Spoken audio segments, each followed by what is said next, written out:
Hello, my name is Barry O'Carroll and I am the Assistant Coordinator of the Europe Direct Centre based at Blanchardstown Library, part of the Fingal network of libraries.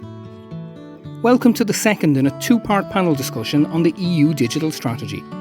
In this discussion, we examine the strategy and ask the question, what's in it for business?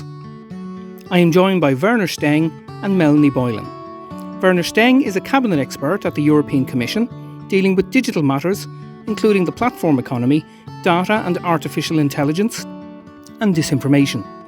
Melanie Boylan is the founder and director of Stomp Social Media Training. She is also a tech journalist with Irish Tech News and co-hosts the Monday Morning Marketing Podcast. Welcome back to the second panel discussion by Europe Direct Blanchardstown on the European digital strategy. I am once again joined by Werner Stengg in Brussels. Very welcome, Werner. Hello, good to see you again. And Melanie Boylan right here in the Midlands of Ireland in Mullingar. You're very welcome back, Melanie. Thanks for having me back. And this time we are going to speak about what's in it, as in what's in the digital strategy for business. And Werner, I might start with you. The importance of business of all sizes, from the sole trader right up to large corporations. The importance of having access to high quality industrial data is highlighted in the digital strategy. And could you explain what type of data are we talking about and how the EU plans to make accessing this data easier for businesses? Well, indeed, as people often say, data is the new oil in our economy, and that's an old one, but it's still very valid. Whether you can say it's industrial data, that's already a first discussion to be had, because the data can, of course, take many different forms, and sometimes you have pure personal data, which is probably the sort of stuff that the big platforms that we all know have been benefiting from so much in the past. Now we are saying, well, it's the next generation of data. It's more the machine-generated data, the Internet of Things, or the devices that we are using, and that generate data each time we use them, whether that's a smart watch or a connected car or some smart home devices. So lots of data that is being generated, but in reality, of course, they're always very often mixed data sets, if you want, because there's always a link then to the person driving a car or using that watch. So this distinction is a bit artificial sometimes.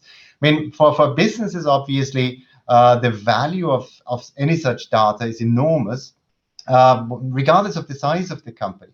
First, of course, you could improve your internal processes. If you produce products or something, data can help you to be much more efficient in the way you produce stuff. It helps you to understand your customers better and to analyze, what your customers may need. And that's obviously the engine for every successful company, to understand customers' needs, how they evolve, what may be tomorrow's need, if you want. But also, of course, based on that, to constantly innovate, provide products and services that may not have been here before. So it opens the door to innovation. Now, how are we going to foster that? Of course, it is to make data available probably more easily, to facilitate data sharing, but do so in a trustworthy way. And that is the important thing here. Obviously, it's again about data protection, that whatever data sharing takes place, also between companies, would be respecting the general data protection regulation, but also trusting that for a company, trusting that no one will take that data and run with them, that you share data and then someone builds a business model on that and produces their own stuff or makes advertising money with that. And that is a bit underlying our strategy, that we try to create trustworthy infrastructures. There we are again with infrastructures for data sharing, that if I and other companies decide, we pool our data so that we can collectively extract more value from them, analyze them, that we know that the intermediary holding those data is subject to very strict rules, and not pursue their own interests with that. Of course, we're also trying to create those data spaces where it makes sense and where data sharing can indeed bring value. That can be from health data spaces, to agricultural data spaces, to industrial data spaces, wherever value can be extracted from data. So in that sense, we are trying to both invest in infrastructures that we have at a European scale, trustworthy cloud services, intermediary services in place, but also the regulatory framework that where data is shared, you can trust what is going to happen with those data. And Melanie, I mean, not only are you a tech journalist, but you are a small business owner yourself. So you're probably very well positioned here to speak on this topic. And interestingly, the company you have, you train people in using digital technology, which is interesting. You're part of the solution here. But what data do you need access to succeed in business? And what do you think needs to happen at EU level to improve the ease of access to this data? Yes, well, they're both very good questions there, Barry. First and foremost, the kind of access of information I use would be along the lines of Google Tag, LinkedIn Tag, Facebook Pixels, email analytics, website analytics like Google Analytics, and then just social media, because they all have their own analytics as well. And then building up my SEO and understanding how that SEO is working for me as well. So I use Google, or I probably should use Ecosia, but I use Google a fair bit.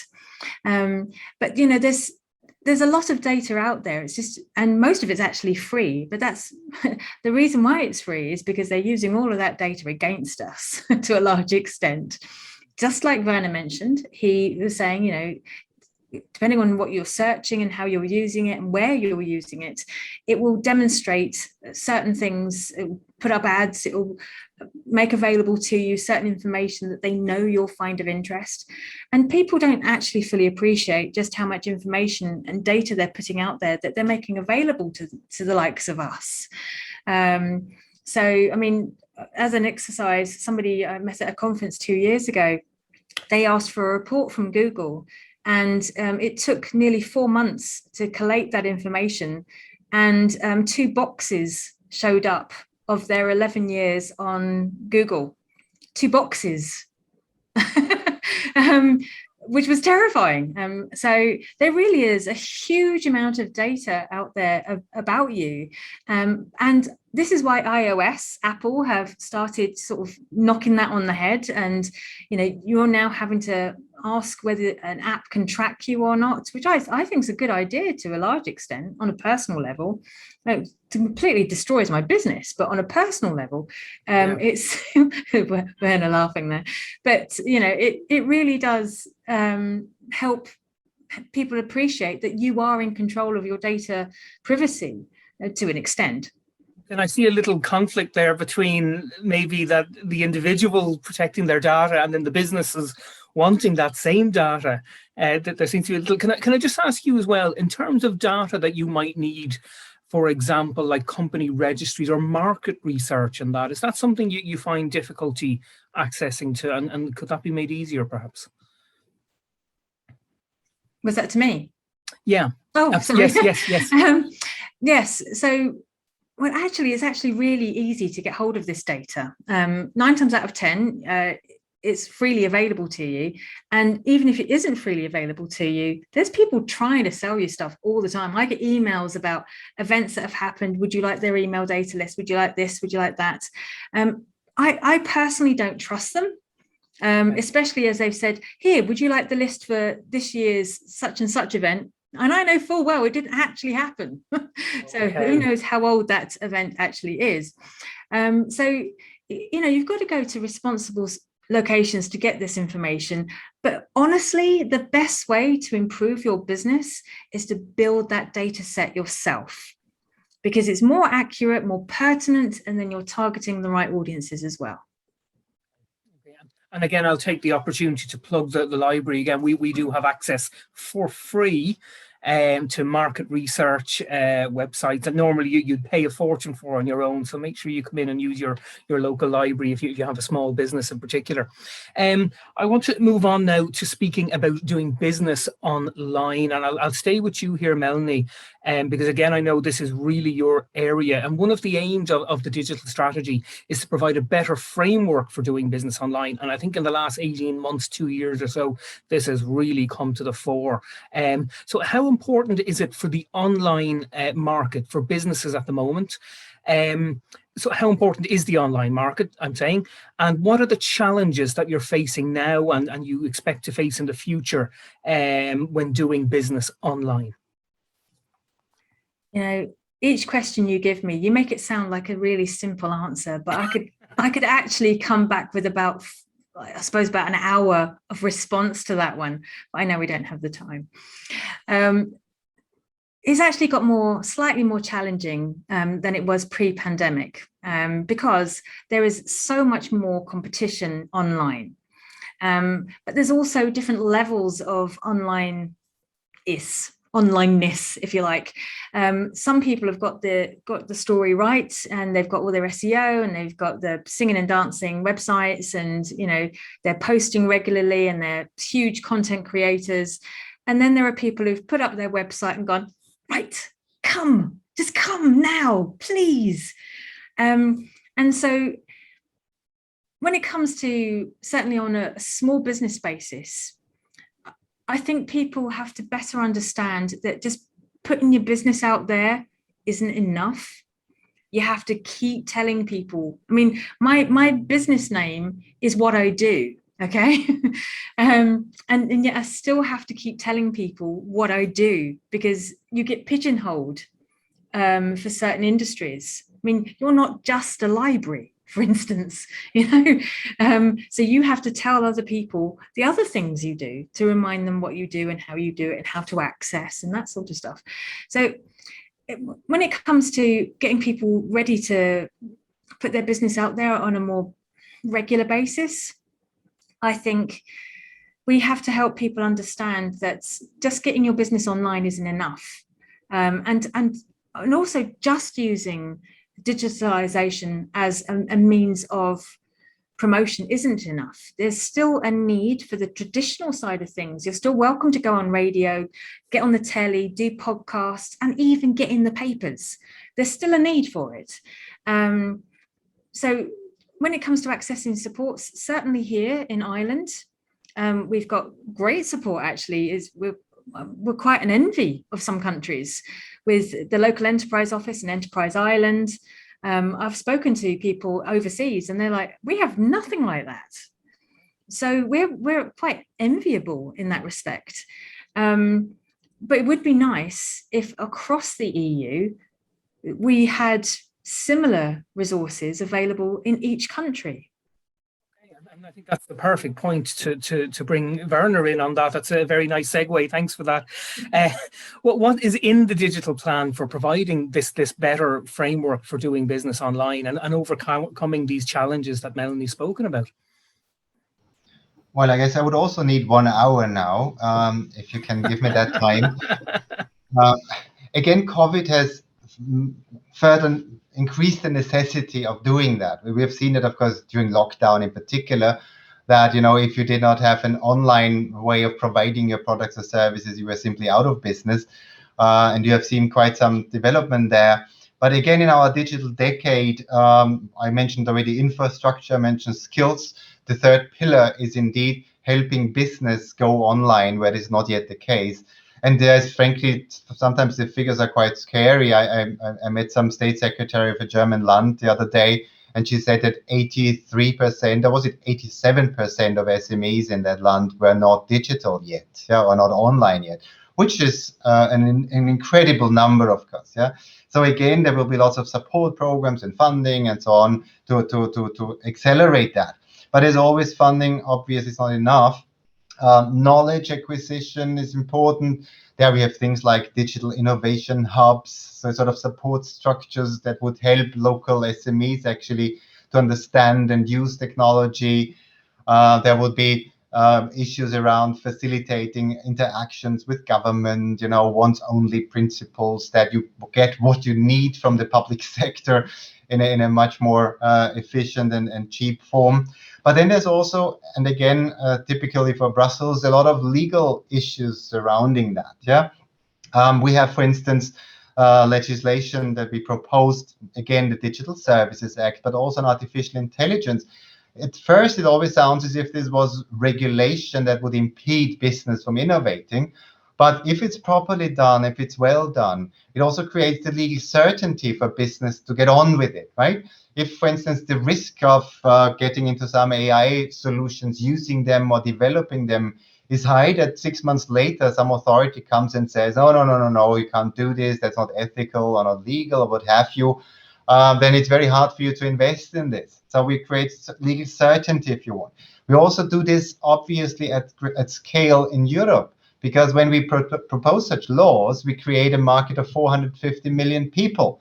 So if you want to scale up your business, obviously, if you have one set of rules on the same issues applying across Europe, that would obviously help you grow. It's also about level playing field, if you want. There are things that if rogue traders from China, for instance, sell stuff into Europe that does not meet our product standards, it may be counterfeit. They're not paying taxes anyway. Enforcement is difficult because people order this directly online. It's delivered by the post, so there's no customs authority, no market surveillance authority, anybody else that would get hold of those goods.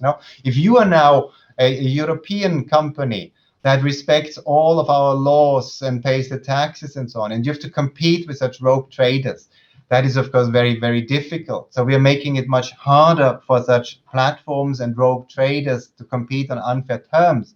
That's probably my last comment on competition. We also have this, what we call Digital Markets Act, where it's about the market power that is yielded by very large digital platforms. And if you're a smaller business, if you want to compete with them, well, that's already very difficult anyway. And they have so much leverage to make life hard for you or to squeeze you out of the market.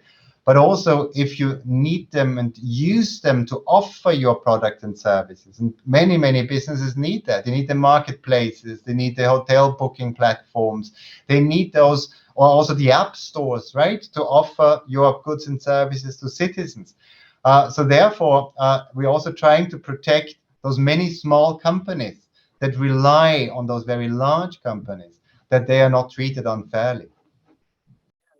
It's clear from hearing both of you speak that this is a much more complex issue, and maybe it's one we'll revisit in the future and do an event or a series just on doing business online, because it seems there's a lot to be said. And I know from my own perspective during the pandemic, I think I know my local delivery man intimately at this stage for the amount of deliveries we got from doing online shopping and all the rest of it. It's it just shows you how important it is.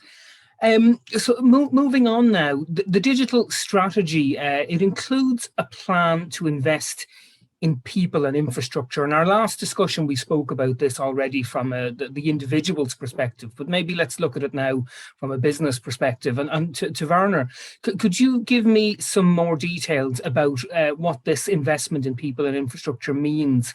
And have EU funds actually been set aside to achieve this? And I'm talking, as I said, in a business sense. Yes, you're rightly saying this is at least as important for business and small business as it is for consumers and citizens. So obviously, and coming back also to this issue of being in a rural environment, perhaps, that if you are a company that tries to do business and probably to grow in your business, and you have lousy connectivity and you have no access to skilled people that work for you and with you, well, that's probably already the end of your ambition, which is precisely why those two pillars, if you want, investing in infrastructure and investing in skills, is so important in our agenda. So we have set out targets for those issues, where we said, well, collectively in Europe by 2030 we want to reach certain levels, and there we have targets about highly skilled digital professionals, where we have way too few in Europe at the moment. But also the normal workforce, because every business now needs digitally savvy employees in one way or the other. We also set targets for connectivity, for data, for computing power, for what have you. And obviously those targets will not, materialize by themselves. So there is a lot of financing behind that. As always, we have community funds, if you want, EU-wide programs. We have one that we call the Digital Europe program that will obviously contribute a lot in financing these priorities. But then also in the member states, and I mentioned that in the previous podcast, there's also national plans, the so-called recovery and resilience programs and plans that every member state submitted to Brussels in response to the pandemic, and collectively spending some, 750 billion euros in the next years to come. And there they had to spell out exactly that at least 20% had to go into digital. And so we got up to 26 and more, sometimes up to 40% of that money going to support exactly those digital priorities. So I think we have the ambition, we have the targets, and increasingly we also have the funds for doing so. That's good to hear. And Melanie, again, you're very well placed here as a business owner. What type of infrastructures do businesses and the people like you who run them and the people who work in them, what do they need in the coming years? And then after that, so what supports are then needed for the workers in these companies in terms of training and support to upskill for the way their work is going to change and maybe has already changed in recent years? Well, when it comes to infrastructure, I think it's so much more than just promoting a business. It's also understanding customer experience. And so if there's some sort of way that we can not just train people how to use platforms and understand data privacy and GDPR and those are all quite standard, well thought out things. But if it came to like the customer experience and customer mapping, how do people find you? Because that will also educate people that, it's not just a glory Google search that helps you get found. It's understanding the language that people are using to describe your business and describe, your services or your products. And I think the way we can do that, and I love the way that Werner actually mentioned them, was the digital hubs. There was one here during the pandemic that was freely available to people locally. And then obviously the local enterprise office was also doing free training and that sort of support. But that's all now. Is it still going to be there or something like it after the pandemic? We've got to think beyond where we are today. And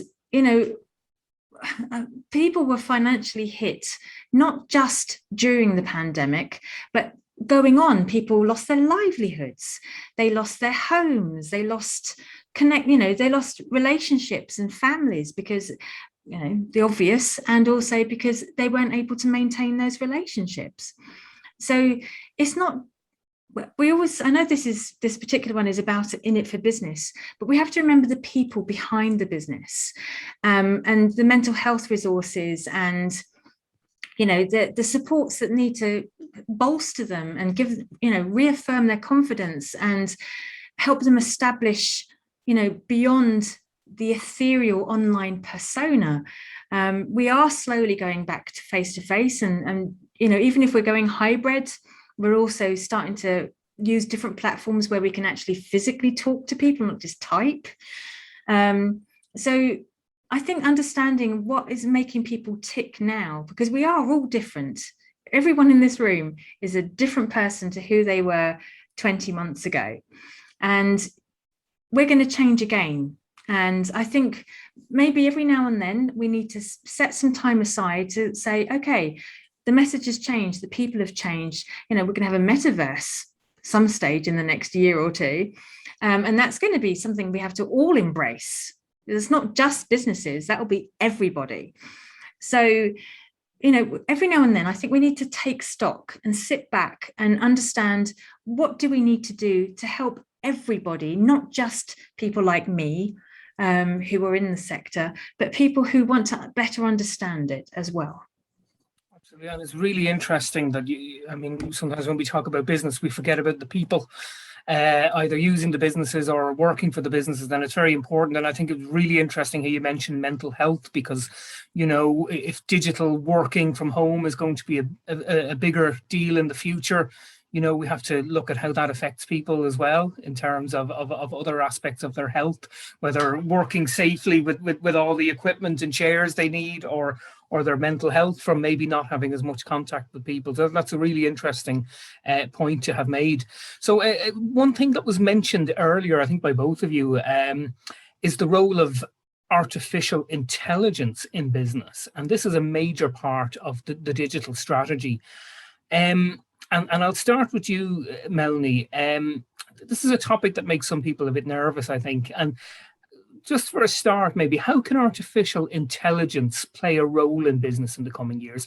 What types of artificial intelligence are we talking about? Could you give examples? Of course. Well, we're actually surrounded by an awful lot of artificial intelligence already, and it's already become commonplace. Spam filters, chatbots, voice to text capabilities, smart assistants. It's actually already there, and we don't even realize anymore that they're there. We've got filters on our emails to work out who gets what. There's just a phenomenal amount of AI already surrounding us. You know, going through an airport, there's AI everywhere.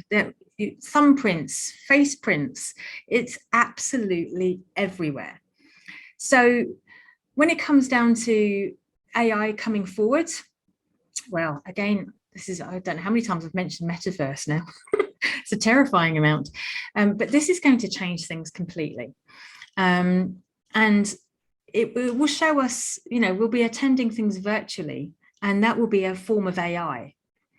It will be headsets. We will actually be able to be in the presence of other people, see their shapes, see their mouths move, you know, see them walking from one side to the other. It's a whole new world when it comes to AI. And this is also the way Facebook are putting it across. And there'll be other people that will very, very quickly follow suit. That it's not just going to be company directors and CEOs, and it's going to be, you know, the florist down the road who'll be able to do is showing flowers and showing bunches and, you know, wedding flowers of each description. You can get pink, green, purple, whatever. So it really is going to transform things. But when it comes down to, you know, the infrastructure behind it and how we're going to educate people, I think it's going to be down to those digital hubs again. Werner, I think we're going to have people not just always have to pay for this access because it's really expensive, but to have people demonstrate this access. And the more hubs that are out there taking this on, the quicker it will become cheaper for the ordinary person, the Joe Blogs out there, to access this information as well. Is that something Brussels could do? I won't ask a question there. I'll let you take that up. First of all, on the digital innovation hubs, you're quite right. They're here to stay, by the way, on the previous comment as well. They're a big part also of our spending programs to support small and medium-sized enterprises in the digital transition. And of course, that also applies, and in particular, to AI. So, I mean, what Europe can do is, again, what I just said, but it's also a bit the framework, again, for people to trust. One of you mentioned sort of, I think you did, Barry, that people are scared about artificial intelligence, and they may be scared for different reasons. Yeah, some people are scared that their jobs will be taken away by AI. Others are scared that AI will be used to discriminate against them. You know, I won't get a job offer anymore because some AI thinks I'm not, you know, I'm a hopeless case. Or my daughter will not get a place at university because the AI thinks she's not good enough. So there's lots of concerns out there. And so once again, we are trying to provide a stable and legal framework that reassures people that where AI really entails risks, serious risks, it also needs to be, those risks need to be thoroughly mitigated, right? There are lots of applications that are totally harmless. Yeah, if Spotify decides on what song I maybe want to listen next. Well, if it gets it wrong, well, then I will choose another one, right? But there are other instances, if I'm sitting in a self-driving car that learns during its, while being in service, and take some decisions that may threaten my life or someone else's life, that's another cup of tea.